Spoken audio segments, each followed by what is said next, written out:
Admiral Lee Hanna could feel her heartbeat slowing as she floated in the darkness of space. Her armor was cracked, oxygen leaking into the void through 3 holes in her chest plate. Around her, the burning remains of her flagship Soul's Pride tumbled slowly through the starfield like broken toys. She had done it. The evacuation ships carrying 40,000 Melodian civilians had escaped to hyperspace while she held the line. For 6 hours, her single ship had faced down an entire Vorac battle fleet. 6 hours of hell, but those innocent people were safe now. Her communication system crackled to life. "Admiral, this is Captain Park Doyen on Rescue Shuttle Harmony. We see you. Hold on, we're coming." Hanna smiled through the pain. Good old Doyen.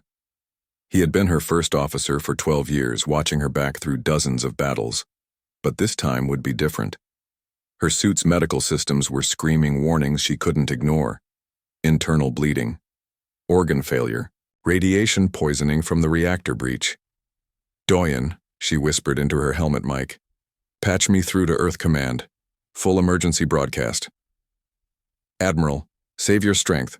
We'll have you in medical in 10 minutes. "Do it now." "That's an order." She waited as the connection established, her vision growing dark at the edges. Then Admiral Kim Taeyang's familiar voice came through, transmitted across light years to reach her dying body. "Hanna, thank God you're alive." The evacuation was successful. Every civilian made it out. "Good." She coughed, tasting blood. "Taeyang, I need you to listen carefully.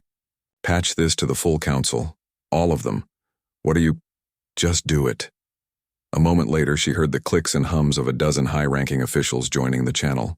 Defense Minister Cho Min-ho, Fleet Admiral Bae Seobin, even President Han Ji-hoon himself. "This is Admiral Lee Hanna," she began, her voice growing weaker. "Final combat report from the Melodian sector. The Vorac Empire has committed genocide against 3 peaceful colonies in the past month. They've ignored every diplomatic attempt at resolution. They've declared that all non-Vorac species are resources to be harvested." She paused, watching Captain Park's shuttle growing larger as it approached her position. Too late, she knew. But she had one last duty to perform. "For 20 years, I've stood between humanity and our enemies. I've convinced you to show mercy when they showed none. I've argued for restraint when they committed atrocities. I've been your conscience in a galaxy that has no conscience." The shuttle was close now. She could see Doyen's face through the cockpit window, his expression desperate as he maneuvered to reach her. "I'm dying," she continued. "The Vorac fleet has been destroyed, but their empire remains. They think they've won by killing me. They think they've removed humanity's greatest weapon." President An's voice crackled through the static. "Hanna, conserve your strength. We'll discuss this when you're recovered." She laughed, a sound that turned into a cough. "Sir, with respect, you don't understand. I was never your weapon. I was your leash. For 2 decades I've held you back. I've convinced you to fight with honor, to spare civilians, to give our enemies chances to surrender. The galaxy sees me as a monster, but to you, I was your moral compass." The shuttle's docking. Tube extended toward her, but she could feel her body shutting down. The cold was spreading from her chest outward and her vision was tunneling. "They wanted our monster dead," she whispered. "Now they have their wish. But they don't understand what they've done. They've removed the only thing that kept humanity civilized in war. They've taken away your conscience." She could hear shouting voices on the communication channel, but they seemed far away now. The shuttle's mechanical arms reached for her, but she was fading fast. "Tell them," she said, her voice barely audible. "Tell the galaxy that Lee Hanna is dead. Tell them that humanity's monster is gone. And then show them what we really are when the leash is removed." The docking clamps locked onto her armor just as her heart stopped. Captain Park and his medical team worked frantically to revive her as they raced back to the medical station, but it was too late. Admiral Lee Hanna, the Iron Lady of Sol, humanity's greatest protector and most feared warrior, was gone. Across human space, her final transmission echoed through military channels and civilian networks alike. In the halls of power on Earth, her word sparked something that had been dormant for decades. The politicians and generals who had argued with her for years about showing mercy, about fighting with honor, about giving enemies second chances, now sat in silence. The galaxy had gotten what it wanted. The monster was dead. They would soon learn that the real monster had never been Admiral Lee Hanna at all. It had been the civilization that created her, trained her, and then chose to unleash itself when she was no longer there to hold them back. The news of Admiral Lee Hanna's death reached Earth on a quiet Tuesday morning. Director Kim Ji-woo sat in her office overlooking the Pacific Ocean, reading the final battle report for the third time. Her hands shook slightly as she set the document down and reached for her secure communication device. This is Director Kim. Call an emergency session. All council members. Authorization code Delta 77. Within an hour, the most powerful people in human space gathered in the underground conference room beneath Geneva. President An Ji-hoon sat at the head of the table, his face showing no emotion. Defense Minister Cho Min-ho reviewed classified files on his tablet. Fleet Admiral Bae Seobin stared at the wall, her jaw clenched tight. The vote is simple, President An said quietly. Protocol 7. All in favor? One by one, every hand in the room rose. No discussion, no debate. They had planned for this day, hoping it would never come. Admiral Hanna had always been the voice arguing against Protocol 7, calling it too extreme, too cruel. Now she was gone. Motion carried, the president said. Protocol 7 is now active. God help us all. Captain Nam Sung-ho was patrolling the frontier near Vorac space when the orders came through. He read the message twice, unable to believe what he was seeing. Sir, his communications officer called out, Earth Command is ordering us to abandon Station Harmony. Complete evacuation within 72 hours. Nam frowned. Station Harmony housed 50,000 civilians, mostly families of miners and traders. It had taken 8 years to build and was one of humanity's most successful frontier colonies. That can't be right. Contact Fleet Command for confirmation. The reply came back immediately. Cold. Final. All human assets in non-Sol systems are to be evacuated immediately. No exceptions. Leave nothing functional behind. Similar orders went out across human space. Captain Lee Yuna commanded a small patrol fleet protecting the agricultural world of New Busan. Her orders were to evacuate 20 million colonists within 2 weeks. Commander Ohyonu received instructions to abandon the massive orbital research station at Wolf 359, destroying all scientific equipment before departure. The galaxy watched in confusion as humanity began its great retreat. Ambassador Choi Min-ji stood before the Galactic Assembly for the last time, delivering a message that would puzzle alien diplomats for months to come. The Terran Republic is withdrawing from all interstellar treaties and agreements effective immediately. We are ending all trade relationships. We are recalling all diplomatic missions. Do not attempt to contact us. Do not follow us home. The Melodian representative, one of the species Hanna had died protecting, stood up in shock. Ambassador Choi, surely this is a grief response to Admiral Hanna's death. Humanity has been our protector for decades. You cannot simply abandon your responsibilities to the galaxy. Choi looked at the alien with eyes that seemed older than her years. Admiral Hanna was our conscience. She convinced us to take on those responsibilities. She's gone now. The responsibilities die with her. The Vorthak Empire celebrated. Their military commanders sent messages throughout their territory declaring victory over humanity's greatest champion. They launched immediate raids on abandoned human outposts, expecting to find valuable technology and resources. Instead, they found empty stations with wiped computers and removed weapons. The humans had taken everything useful and destroyed what they couldn't carry. It was as if an entire civilization had simply vanished overnight. General Kang Ji-soo oversaw the evacuation of the frontier worlds. She stood on the bridge of the transport ship New Seoul, watching as the last shuttle lifted off from mining station Alpha 7. Behind them, automated charges detonated, turning the facility into twisted metal and debris. Why are we destroying our own colonies? Asked Lieutenant Park Doyen, Captain Park's younger brother. We spent decades building these places. General Kang was quiet for a long moment. Because we're not retreating, Lieutenant. We're preparing. Back on Earth, massive, industrial complexes that had been silent for 20 years suddenly roared to life. The orbital shipyards above Luna began working around the clock. Dr. Yoon Tae-hyung, chief engineer of the Seoul Defense Initiative, reviewed blueprints that made his stomach turn. These designs, he told his team, they're not for defense.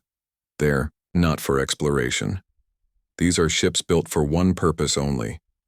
His assistant, engineer Song Yoonji, looked at the specifications with growing horror. Sir, these weapon systems, they violate every treaty we've ever signed. Every agreement. About civilized warfare. All those treaties assumed Admiral Hana would be alive to enforce them, Dr. Yoon replied coldly.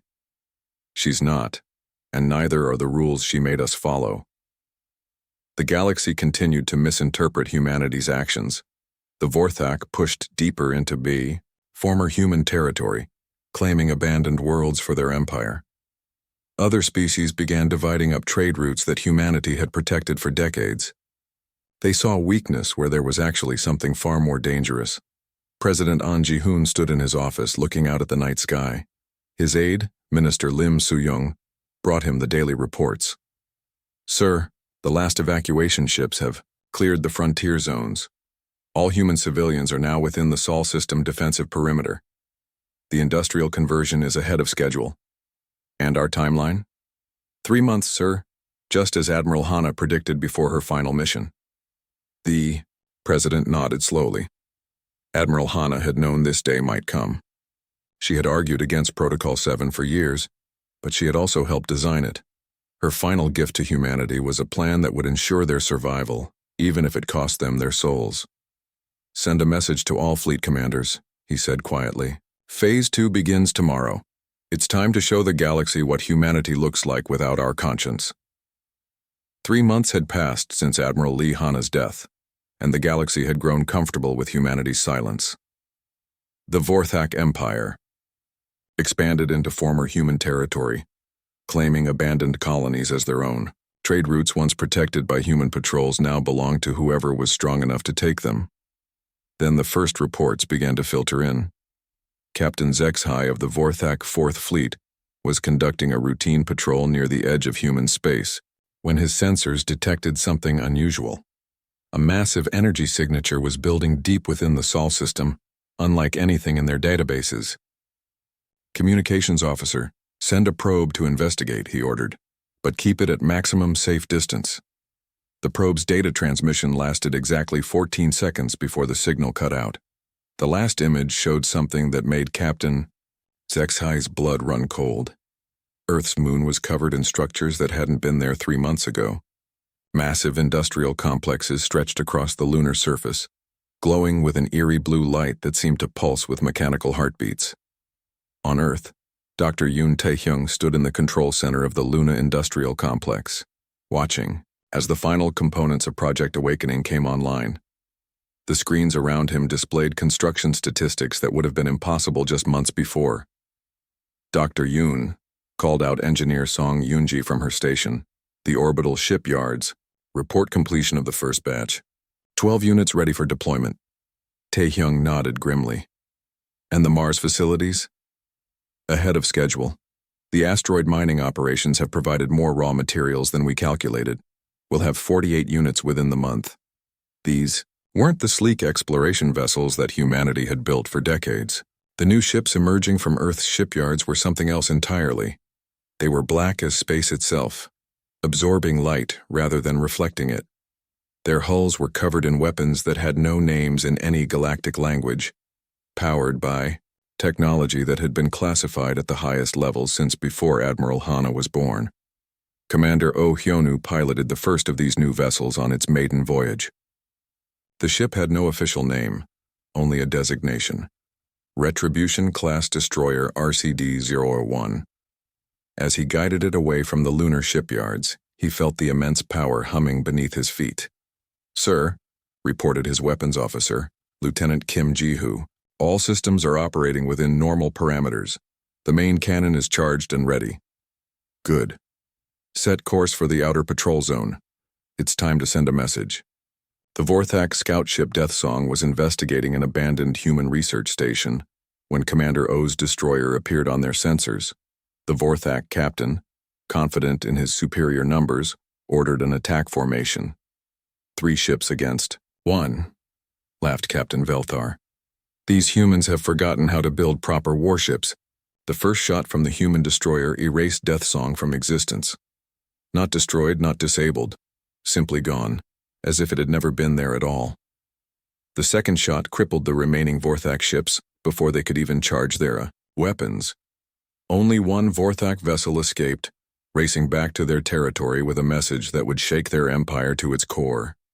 They're not the same, the surviving captain reported to his fleet commander. These aren't the ships we've been fighting for 20 years. These are something else, something built for one purpose only. On Earth, President An Jihoon sat in the war room, deep beneath the Pacific Ocean. The walls were lined with screens showing the deployment of humanity's new fleet. Ships that had been under construction for decades, waiting for the day when Admiral Hana's voice would no longer counsel restraint. Mr. President, reported Defense Minister Cho Min-ho, the first wave is in position. All fleet commanders are ready to proceed to Phase 2. The President looked at the tactical display, showing red dots marking every hostile force within 50 light-years of Earth. The Vorac Empire, the Krex Confederation, the Thessarian Horde, all the species that had celebrated when humanity's protector died. Admiral Hana spent 20 years convincing us to show mercy, he said quietly. She argued that we were better than our enemies, that we should fight with honor, give them chances to surrender. She was our conscience. He paused, looking at the eager faces of his military commanders. These were people who had served under Admiral Hana, who had followed her lead even when they disagreed with her methods. Now they would follow a different path. Signal all fleet commanders, the President continued. Admiral Hana is dead. The age of mercy is over. Show them what humanity looks like when we stop holding back. Fleet Admiral Bae Siobhan received the order aboard her flagship Iron Mountain, a vessel 3 times larger than any ship humanity had ever built. Around her, the bridge crew worked with cold efficiency, preparing systems that had been theoretical just months before. All ships report ready, Admiral, announced Captain Park Doyen, transferred from his rescue duties to command one of the new destroyer squadrons. Very well, Admiral Bae replied. Commence Operation Reckoning. Target the Vorac supply lines. First, no survivors, no mercy. They wanted to see what we're capable of without our conscience. Let's show them.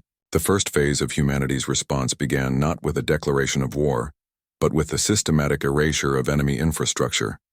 Supply convoys simply vanished. Communication networks went silent. The galaxy's most feared empires found themselves facing an enemy they had never truly encountered before, humanity without restraint. The real war was about to begin. The Vorac Empire had ruled over 200 star systems for 3,000 years.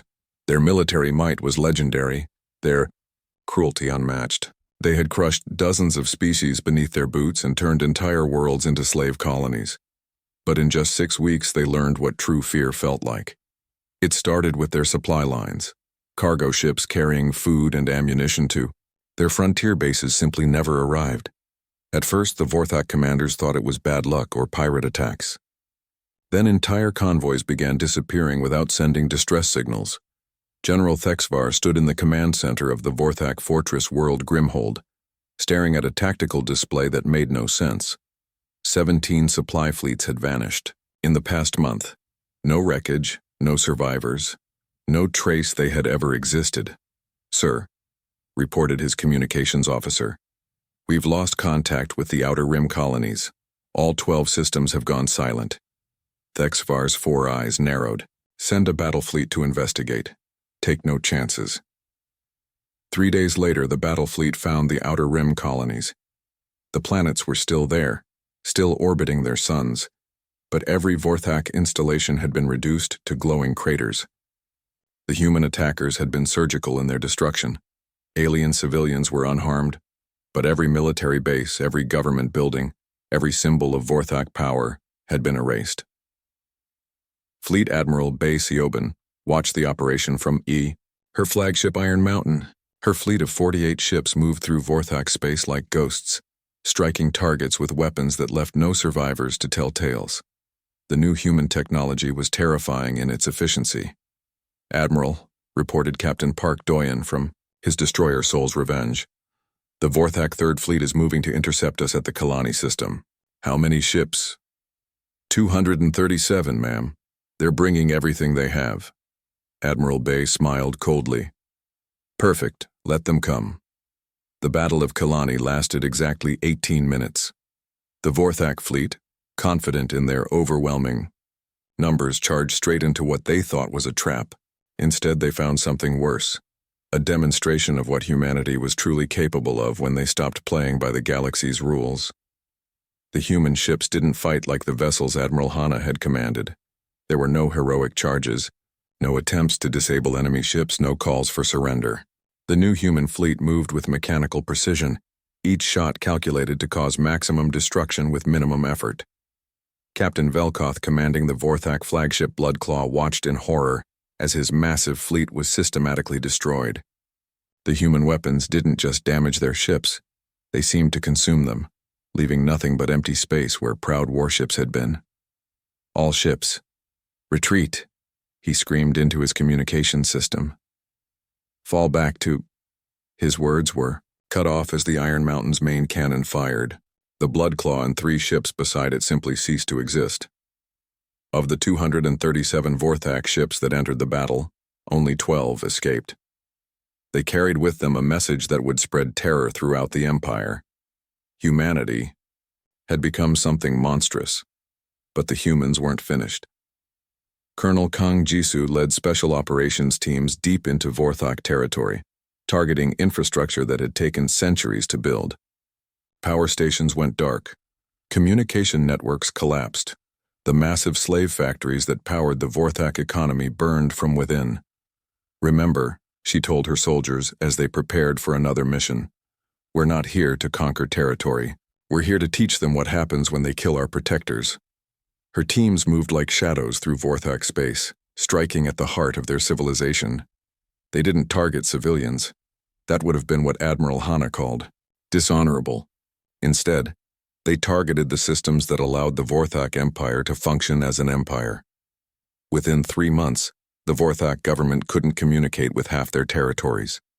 Their military couldn't coordinate responses to human attacks. Their economy collapsed as trade routes became too dangerous to use. Emperor Vexmar, ruler of the mighty Vorac Empire, sat in his throne room receiving reports that grew worse each day.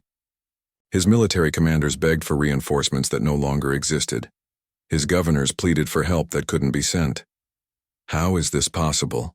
he demanded. "We are fighting one small species from a single star system.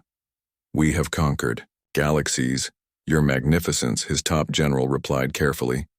"We never fought this species before. We fought Admiral Hana's version of them. She made them fight with honor, with mercy. What we face now, this is something else entirely." The general paused, his voice growing quiet. "They're not trying to defeat us in battle. They're trying to erase us from existence." On Earth, President An Jehun received daily reports from the war zones. The numbers were staggering. The Vorac Empire was collapsing faster than anyone had predicted. Their military was broken, their government in chaos, their economy destroyed. "Sir," reported Defense Minister Cho Minho, "our intelligence suggests the Vorac Empire will completely collapse within 60 days. They're already abandoning outer territories." The president nodded grimly. "And the other empires? The ones that celebrated when Admiral Hana died?" "They're watching, sir. The smart ones are already sending peace envoys. They're beginning to understand what they've unleashed." President An looked out at the stars through his office window. Admiral Hana had spent her life convincing humanity to be better than their enemies. Now, without her voice of conscience, they had become something that made their enemies flee in terror. The galaxy had wanted their monster dead. Now they would learn what humanity looked like when the monster was gone. The Vorac Empire died on a Thursday. Not in some great final battle with explosions and heroic speeches. but with a quiet message transmitted across their former territory. The Vorac government has ceased to exist. All military forces will surrender immediately, or face complete annihilation. Emperor Vexamar sat alone in his throne room, watching as his last loyal ships fled into deep space. His mighty empire, which had conquered hundreds of worlds over 3 millennia, had been dismantled in less than 6 months.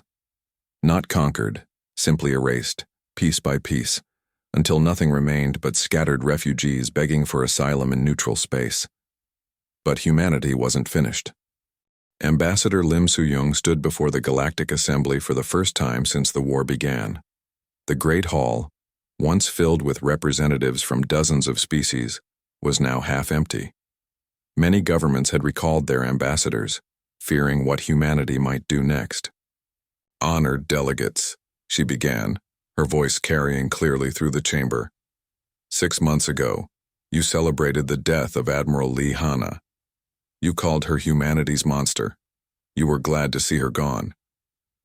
The Melodian representative, one of the species Hanna had died protecting, shifted uncomfortably in his seat. The Thessarian delegate couldn't meet her eyes. Even the neutral Confederation of Free Worlds looked nervous. "Admiral Hanna was never your enemy," Ambassador Lim continued. "She was your guardian. For 20 years she stood between you and us, convincing my people to show mercy when you showed none. She argued for restraint when you committed atrocities. She was the only thing that kept humanity civilized in war." She paused, letting her words sink in. "You wanted our monster dead. Now you have your wish.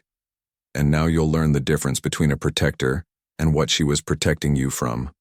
The Krex Confederation had been the first to test humanity's new resolve after the Vorac collapse. Their battle fleets, confident that the humans were too few to fight on multiple fronts, launched raids on former Vorac territories that humanity had begun patrolling. General Han Jungsik's response was swift and absolute. The Krex fleet simply vanished, not destroyed in battle but erased so completely that their homeworlds never even learned what happened to them. Within days, the Krex government was sending desperate peace envoys to Earth. "We didn't know," pleaded Ambassador Krextal as he knelt before President An Ji-hoon in the presidential palace. "We thought the Vorac were weak. We didn't understand what humanity had become." President An looked down at the alien diplomat with cold eyes. "What we've become? We haven't become anything new. This is what we've always been. Admiral Hanna just convinced us to hide it behind pretty words about honor and mercy." The president stood, walking to the great window that looked out over Earth's rebuilt cities. "For decades, your species came to us begging for protection. Stop this war, you said. Prevent this genocide, be our conscience, you said. And we did it because Admiral Hanna believed we should be better than our enemies." He turned back to the trembling Krex ambassador. "She's gone now. The age of humanity's patience is over. The galaxy reshaped itself around this new reality.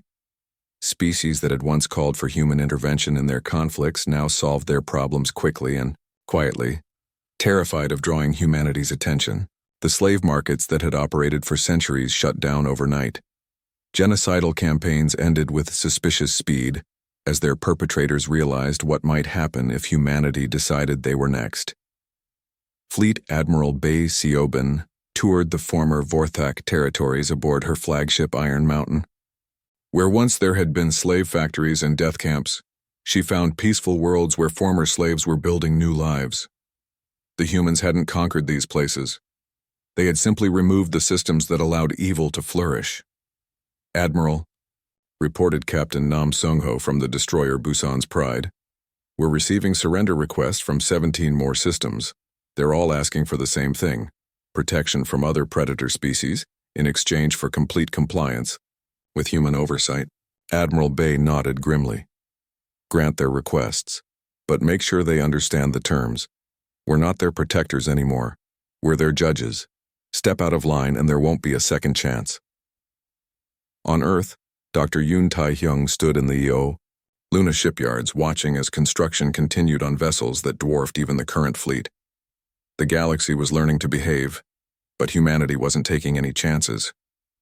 The new ships being built weren't just weapons of war. They were monuments to a simple truth that the galaxy was finally beginning to understand. The peace projects are ahead of schedule, reported engineer Song Yoonji. Refugee resettlement, infrastructure rebuilding, economic stabilization. It's all proceeding faster than Admiral Hana's most optimistic projections. Dr. Yoon smiled sadly. She would have been proud. All those worlds were helping. All those species were protecting. From each other. It's exactly what she always wanted to accomplish. But sir, Song Yoonji asked quietly, are we still the same species she fought to protect? Are we still human? Taehyung was quiet for a long moment, watching the massive ships take shape in the orbital construction bays. I don't know, he finally admitted. But I know this. The galaxy is safer now than it's been in 1,000 years.